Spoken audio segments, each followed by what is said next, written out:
अस्सलामुअलैकुम dear students and parents, आप देख रहे हैं उस्मान खान टीवी। मैं आपका मेज़बान उस्मान खान। आज की ये वीडियो बहुत ज़्यादा इंपॉर्टेंट है उन बच्चों और बच्चियों के लिए जो एफएससी प्री मेडिकल के बाद आर्मी मेडिकल कॉलेज रावलपिंडी में एडमिशन लेना चाहते हैं। खा वो सिविलियन फैमिली से ताल्लुक़ रखते हैं या आर्म फोर्सेस किसी भी फैमिली से ताल्लुक़ रखते हैं, वो आर्मी मेडिकल कॉलेज रावलपिंडी में दाखिला कैसे ले सकते हैं। खास तौर पर वो लोग जो मेडिकल कैडेट के लिए ज्वाइन करना चाहते हैं, यानी आप खुद पे करके एएमसी में दाखिला लें या आपको बिल्कुल मुफ्त तालीम मिले एएमसी में और साथ कैप्टन डॉक्टर का रैंक भी। आज की इस वीडियो के अंदर हम कैटेगराइज करेंगे कि कौन कौन सी टाइप्स के कैडेट्स होते हैं आर्मी मेडिकल कॉलेज रावलपिंडी में। हम अपने आज के टॉपिक को शुरू करते हैं और वीडियो को जो है वो अपना स्टार्ट करते हैं।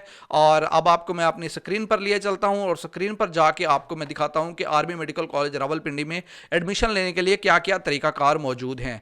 इस वक्त आप देख रहे हैं आर्मी मेडिकल कॉलेज रावलपिंडी के बारे में थोड़ी सी आपको बैकग्राउंड बताता चलूं। 1977 के अंदर एएमसी रावलपिंडी का क्या अमल में आया। पहला एमबीबीएस का कोर्स 1977 में शुरू किया गया। शुरू में कायद आजम यूनिवर्सिटी इस्लामाबाद के साथ ये एफिलिएटेड था और एमबीबीएस की डिग्री करवाता था। 1998 के अंदर इसकी एफिलिएशन नस्ट के साथ हो गई, national university of science and technology Islamabad, जो कि पाकिस्तान आर्मी की एक यूनिवर्सिटी है। उसके बाद 2016 के अंदर national university of medical sciences nums का क्याम अमल में आया और आर्मी मेडिकल कॉलेज रावलपिंडी को नम्स का कॉन्स्टिट्यूएंट इंस्टीट्यूट बना दिया गया। याद रखिएगा, नम्स के सिर्फ 2 कॉन्स्टिट्यूएंट इंस्टीट्यूट हैं, बाकी सारे एफिलिएटेड कॉलेजेस हैं। नम्स का जो एक है वो आर्मी मेडिकल कॉलेज रावलपिंडी है और दूसरा arm forces post graduate medical institute CMH Rawalpindi है। अब इसके अंदर जो पहला बैच था 1981 में, वो 100 स्टूडेंट्स का पास आउट हुआ था एमबीबीएस के लिए। आपको बताएं कि आर्मी मेडिकल कॉलेज रावलपिंडी में एडमिशन के लिए जो जनरल क्राइटेरिया है वो सबसे पहले एफएससी प्री मेडिकल में 70% नंबर आपके हों, या ए लेवल आपने किया है तो बायोकेमिस्ट्री फिजिक्स का एग्जाम आपने दिया हो मिनिमम सी ग्रेड के साथ। मेल और फीमेल दोनों अप्लाई कर सकते हैं। कुछ शराइत हैं, कहीं पर मेल अप्लाई कर सकते हैं फीमेल नहीं, कहीं पर फीमेल कर सकती हैं मेल नहीं, कहीं पर आर्मी के लोग कर सकते हैं आर्मी फैमिली से ताल्लुक रखने वाले, कहीं पर सिर्फ सिविलियन कर सकते हैं। ये सारी चीजों को आगे चल के हम डिटेल में देखने वाले हैं। अच्छा, यहां पर सिविलियन लोग भी, यानी जिनके वालिदैन सिविलियन की जब हम बात करते हैं तो उसमें आता है वालिद या वालदा आर्मी में नहीं है। मिलिट्री फैमिलीज का मतलब है वालिद या वालदा आर्मी, नेवी या एयर फोर्स या सिविल डिफेंस फोर्स में हैं। याद रखिएगा कि अगर फौज में है तो आप मिलिट्री फैमिली से ताल्लुक नहीं रखते, सिर्फ मां बाप का फौज में होना आपको मिलिट्री फैमिली कंसीडर करता है। अब आपको बताएं कि मेडिकल कैडेट, यहां पर आर्मी मेडिकल कॉलेज रावलपिंडी में जो 3 कैटेगरीज हैं उनके अंदर से एक कैटेगरी, सबसे पहले हम टाइप ऑफ कैडेट्स को देखते हैं। देखिए तस्वीर में आप कुछ देख रहे हैं, कुछ कैडेट्स हैं जिन्होंने आर्मी के यूनिफॉर्म पहने हैं, कुछ कैडेट्स हैं जिन्होंने आर्मी के यूनिफॉर्म नहीं पहने, सिविलियन यूनिफॉर्म है। इनको हम डिफरेंशिएट करेंगे। एक कैटेगरी होती है जिसको मेडिकल कैडेट कहते हैं, वो कैटेगरी आर्मी के कैडेट्स होते हैं जिनको आर्मी का यूनिफॉर्म मिलता है और वो सिर्फ मेल्स होते हैं। इनको आगे डिटेल में भी हम जाके देखते हैं, फिलहाल आप पिक्चर से आइडिया ले सकते हैं। पेइंग कैडेट वो होते हैं जो आपके जिनको आर्मी का यूनिफॉर्म भी मिलता है और वो सिविलियन यूनिफॉर्म भी पहन सकते हैं, दोनों कैटेगरीज में। नम्स कैडेट वो होते हैं जो आपको सिविलियन यूनिफॉर्म में यहां पर नजर आ रहे हैं और उनको आर्मी का यूनिफॉर्म नहीं दिया जाता। नम्स फॉरेन कैडेट्स भी सिविलियन होते हैं, वो फॉरेन स्टूडेंट्स होते हैं। अब हम जरा आ जाते हैं admission as a medical cadet. अब मेडिकल कैडेट की हमने बात की थी, तो मेडिकल कैडेट आर्मी के अंदर जो इनकी इंडक्शन होती है, ये 47 बैच एमबीबीएस 5 बैच 2022 तक का ये रिकॉर्ड आपको मैं बता रहा हूं। यानी 2022 में जो पिछले साल एडमिशन हुए थे वो 47th बैच था एमबीबीएस का और 25th बैच था बीडीएस का। और अब जो इस साल होंगे वो होगा 48th बैच होगा एमबीबीएस का, 26 होगा बीडीएस का, जो 2023 में अब एडमिशन जून जुलाई में ओपन होंगे। इसके लिए जो है वो कुछ मेडिकल कॉलेजेस हैं जहां पर ये तमाम बच्चे जिनका एडमिशन होगा उनको भेजा जाता है। उसमें AMC Rawalpindi, CMH Lahore, CMH Multan, CMH Karachi, KIMS Quetta और सीएमएच बहावलपुर और सीएमएच खारिया। सबसे ज्यादा सीटें एएमसी रावलपिंडी में हैं। बाकी तमाम कॉलेजेस के अंदर, चूंकि ये बाकी तमाम प्राइवेट हैं, लेकिन यहां पर मेडिकल कैडेट्स की थोड़ी थोड़ी सीटें हर कॉलेज में मौजूद हैं। अब हम आगे आ जाते हैं डिटेल की तरफ। मेडिकल कैडेट्स जो होते हैं यहां पर सिर्फ बॉयज अप्लाई कर सकते हैं और सिविलियन फैमिली से भी बॉयज अप्लाई कर सकते हैं, मिलिट्री फैमिली से भी बॉयज अप्लाई कर सकते हैं। चाहे आपके वालिदैन आर्मी, नेवी, एयरफोर्स में हैं या नहीं है, आप यहां अप्लाई कर सकते हैं। इसके लिए एमडी कैट देना जरूरी है। एमडी कैट देने के साथ आपको army selection and recruitment centre पे ऑनलाइन अप्लाई करना होगा। आर्मी का एक अपना टेस्ट होगा जिसको इनिशियल टेस्ट कहते हैं, उसके अंदर वर्बल और नॉन वर्बल इंटेलिजेंस क्वेश्चंस होंगे, साथ आपका एकेडमिक टेस्ट होगा जो आपके एफएससी सब्जेक्ट पर मुश्तमिल होगा। उसके बाद आपका मेडिकल होगा, फिजिकल होगा, इंटरव्यू होगा और फाइनल सिलेक्शन होगी। ये तमाम प्रोसेस आपको एएसआरसी सिलेक्शन प्रोसेस से गुजरना होगा। ये है क्राइटेरिया मेडिकल कैडेट्स के लिए। यहां पर आपकी 100% फी बिल्कुल जो है वो नहीं होगी, आपकी फ्री स्टडी होगी आर्मी मेडिकल कॉलेज रावलपिंडी या 6 अदर कॉलेजेस में जिनकी अभी हमने यहां पर बात की है। अब इसके अलावा आपको मंथली 55,000 रुपया स्टाइपेंड दिया जाएगा जीएचक्यू की तरफ से। क्योंकि आप आर्मी के कैडेट होंगे इसलिए तमाम खर्चा फौज खुद करेगी। आपकी डिग्री कंप्लीट होने पर आपको कैप्टन डॉक्टर का रैंक दिया जाएगा, आपको ड्यूरिंग स्टडीज आर्मी की यूनिफॉर्म दी जाएगी और डिग्री के बाद भी आप कैप्टन डॉक्टर के तौर पर किसी भी सीएमएच में सर्व करेंगे। हॉस्टल और मेस ड्यूरिंग स्टडी आपको आर्मी की तरफ से दिया जाएगा। तमाम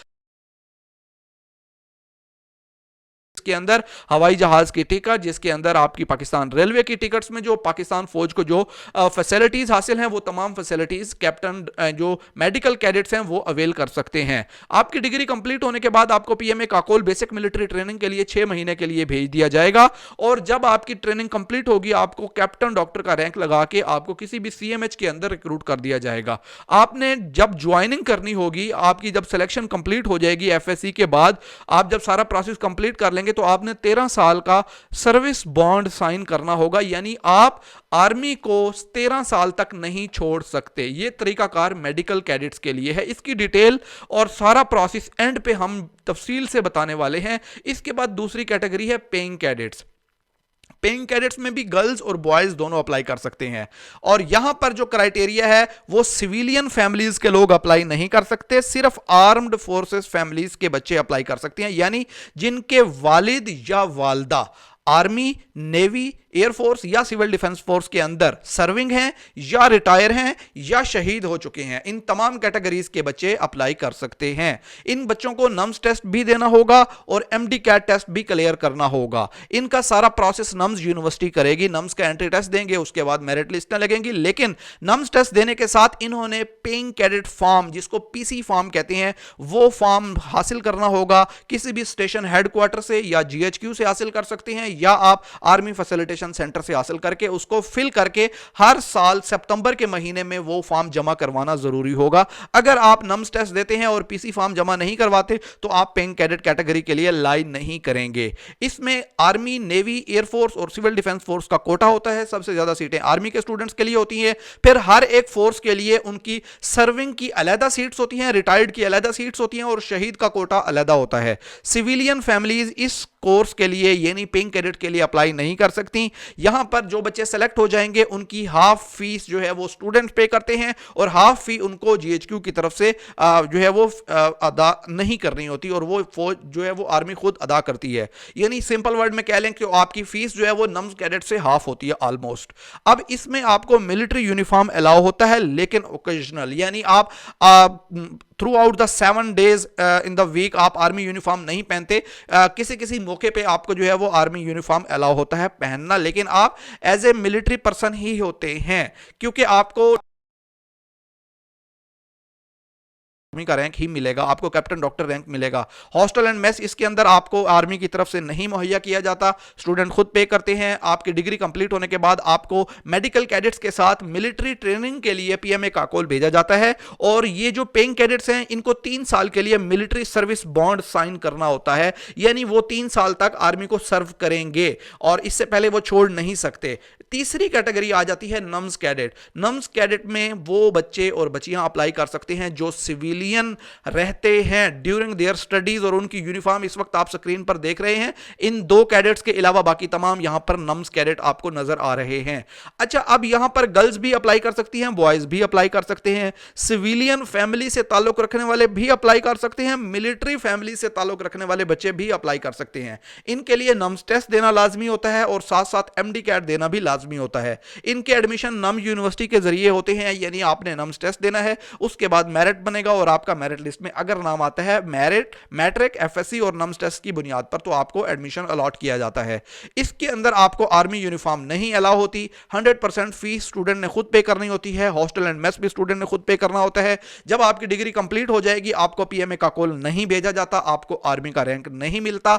लेकिन अगर फिर भी आप आर्मी ज्वाइन करना चाहते हैं अपनी एमबीबीएस करने के बाद, तो आपको जीडीएमओ एक कोर्स है, general duty medical officer, GHQ की तरफ से, वो देकर आप आर्मी में बाद में आ सकते हैं। ये है तमाम क्राइटेरिया। ड्यूरिंग स्टडीज आप सिविलियन कैडेट होते हैं और आपकी सिविलियन यूनिफॉर्म होती है। आपको मैंने डिफरेंशिएट कर दिया है तीनों तमाम कैटेगरीज। लेकिन अब हम जो फर्स्ट हमारी कैटेगरी थी जिसके अंदर हम बात कर रहे थे मेडिकल कैडेट्स की, तो ये जो यूनिफॉर्म्ड कैडेट्स हैं इनकी सिलेक्शन कैसे होती है इसके ऊपर हम जरा डिटेल में आ जाते हैं। 17 साल से 21 साल आपकी एज होनी चाहिए, मिनिमम 17 और मैक्सिमम 21। इसमें आपको 3 महीने की रिलैक्सेशन मिल सकती है अपर एंड लोअर एज में, यानी 17 से 3 महीने कम भी है तो भी चलेगा, 21 से 3 महीने ऊपर है तो भी चलेगा। जेंडर ओनली मेल और अनमैरिड होना जरूरी है। हाइट आपकी 5 फीट 4 इंच होनी चाहिए। बॉडी मास इंडेक्स के अकॉर्डिंग आपका वेट होना चाहिए। नेशनलिटी पाकिस्तानी हो या आजाद जम्मू कश्मीर या गिलगित बल्तिस्तान, अगर डुअल नेशनलिटी है तो आपको वो सरेंडर करनी होगी।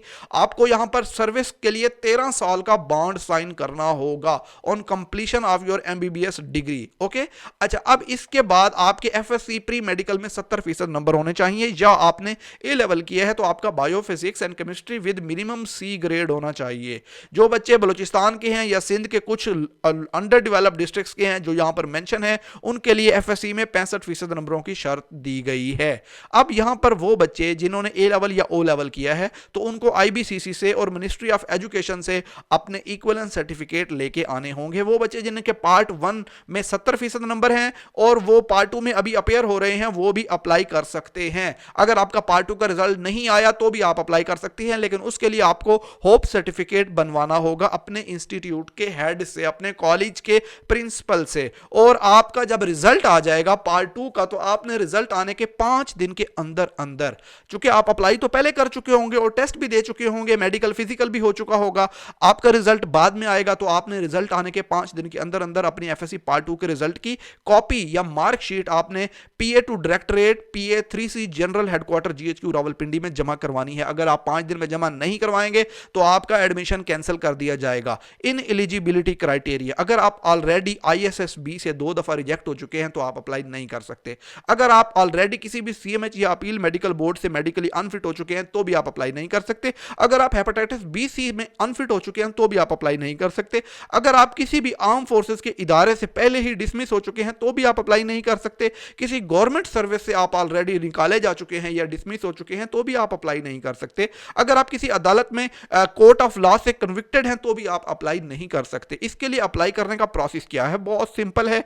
आपने जून जुलाई के महीने में रजिस्ट्रेशन शुरू होगी, joinpakarmy.gov.pk पे जाना है, वहां पे अपनी टाइम एंड डिटेल्स देखनी है, आपने वहां पर ऑनलाइन अकाउंट बनाना है, ईमेल अकाउंट आपने बनाना होगा और आपका एक ईमेल होना चाहिए और उसकी बेस पर आपने अपनी तमाम इंफॉर्मेशन एंटर करनी है, जो जो आपसे पूछा जाएगा, और उसके बाद आपने सबमिट करना है। आपको टेस्ट की डेट दी जाएगी और टेस्ट डेट पे आपने टेस्ट देने के लिए जाना है। जिस दिन आप टेस्ट देने के लिए जाएंगे उस दिन अपने डॉक्यूमेंट साथ लेके जाने हैं। कौन से डॉक्यूमेंट्स हैं वो मैं आपको बता देता हूं। एक अदद attested photocopy of matric certificate, अगर ए लेवल या ओ लेवल है तो वो आपने आईबीसीसी से उसकी इक्विवेलेंस इशू करवानी है। उसके बाद आप सीएनआईसी की अटेस्टेड फोटोकॉपी लेके जाएंगे, या सीएनआई अगर आपका बेफॉर्म बना है तो भी आप उसको लेके जा सकते हैं अटेस्ट करवा के। आपने एफएससी पार्ट 1 की जो आपका 70% मिनिमम मार्क्स होने चाहिए वो आपने साथ लेकर जाना है, रिजल्ट कार्ड, और साथ में होप सर्टिफिकेट भी लेके जाना है, और ये दोनों अटेस्टेड होने चाहिए। अटेस्टेड फोटोग्राफ आपकी होनी चाहिए। और उसके बाद आपने अपना जो बच्चे जिनके पार्ट 2 क्लियर हो चुके हैं वो अपनी पार्ट 2 की डीएमसी यानी रिजल्ट कार्ड भी साथ लेकर जाएंगे। और उसके अलावा आपने एक 100 रुपीज का क्रॉस पोस्टल ऑर्डर बनवाना है, किसी भी डाकखाने या पोस्ट ऑफिस से आप बनवा सकते हैं, in favour of director general personnel administration DGPA GHQ Rawalpindi के नाम से। बैंक ड्राफ्ट या पे ऑर्डर काबिल कबूल नहीं होगा, ओनली क्रॉस पोस्टल ऑर्डर काबिल कबूल होगा। ये चीजें आपने माइंड में रखनी है। अब आपको बता देते हैं कि आप जो है वो रजिस्ट्रेशन का प्रोसेस भी आपको हमने बता दिया, जो टेस्ट होगा आपका। अच्छा, अब आप जो इंपॉर्टेंट चीज है, आपका एक शुरू में में एक टेस्ट होगा रिक्रूटमेंट सेंटर के ऊपर। उस टेस्ट के अंदर आपके दो पार्ट होंगे, एक एकेडमिक पार्ट होगा जिसमें आपकी बायोलॉजी केमिस्ट्री फिजिक्स होगी, और एक आपका वर्बल इंटेलिजेंस होगा जिसमें वर्बल और नॉन वर्बल इंटेलिजेंस होगी। उस टेस्ट की तैयारी बहुत सिंपल सी है, आप 1 महीना तैयारी करके उसको अच्छे से क्लियर कर सकते हैं, लेकिन शर्त यह है कि आपने तैयारी करनी है। उसके अलावा आपने अपना सूबाई एंट्री टेस्ट जरूर देना है। आपने अपना सूबाई एंट्री टेस्ट, यानी कि अगर आप पंजाब से हैं तो आपने यूएचएस का टेस्ट देना है, केपीके से हैं तो आपने ईटा का टेस्ट देना है, आप नम्स का टेस्ट दे सकते हैं, या आज़ाद जम्मू कश्मीर का टेस्ट दे सकते हैं, या सिंध का एंट्री टेस्ट दे सकते हैं। पहले चूंकि पाकिस्तान मेडिकल कमीशन एक ही टेस्ट कंडक्ट करता था तो वो एक ही टेस्ट दे देते तो काम खत्म कंप्लीट हो जाता, लेकिन अब हर सूबे का चूंकि अलग अलग है, इसलिए आपने अपने सूबे का टेस्ट लाजमी देना है। तो आप जो है वो मेडिकल कैडेट के लिए अप्लाई कर सकते हैं। आर्मी के अंदर जो candidates who apply for admission as medical cadet for army only in army medical college Rawalpindi में आप अप्लाई कर सकते हैं, सीएमएच लाहौर, क्वेटा और इसके अलावा मुल्तान में, कराची में आप अप्लाई कर सकते हैं। आपने इनको रजिस्टर करना होगा। अपना जो है वो जो आपका प्रोविजनल एंट्री टेस्ट है यानी सूबाई एंट्री टेस्ट है वो आपको देना जरूरी होगा इन तमाम कॉलेजेस के लिए। अब इसके अलावा candidate must mention the name of the college of for which applying. For example आप सीएमएच रावलपिंडी में या आप जो है वो सीएमएच लाहौर में अप्लाई कर रहे हैं तो आपने अपने कॉलेजेस को जो है वो अपनी जो कैटेगरी सिलेक्ट करेंगे उसमें आप टॉप पे रख सकते हैं। तमाम कॉलेजेस को भी सिलेक्ट कर एक दफा सिलेक्ट करेंगे आपको उसी कॉलेज के लिए ही कंसीडर किया जाएगा। फॉर एग्जांपल आपने एक कॉलेज को सिलेक्ट नहीं किया और आपका वहां मेरिट बनता भी है तो आपको वहां पर जो है वो नहीं दाखिला दिया जाएगा। आपका जो एंट्री टेस्ट होगा वो आपका यहां पर बताया गया है कि वो का फिजिकल टेस्ट होगा जिसमें आपको 1.6 किलोमीटर की रेस होगी जो कि 9 मिनट में आपने कवर करनी होगी।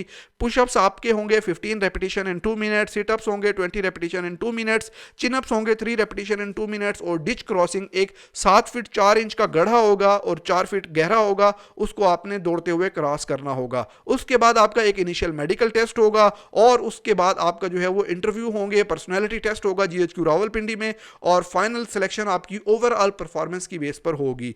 ये तमाम चीजें क्लियर करने के बाद आपका एडमिशन होगा एमबीबीएस के लिए 5 साल आर्मी मेडिकल कॉलेज रावलपिंडी या लाहौर, क्वेटा, कराची या मुल्तान में। ये बीडीएस के लिए 4 साल course army medical college Rawalpindi में।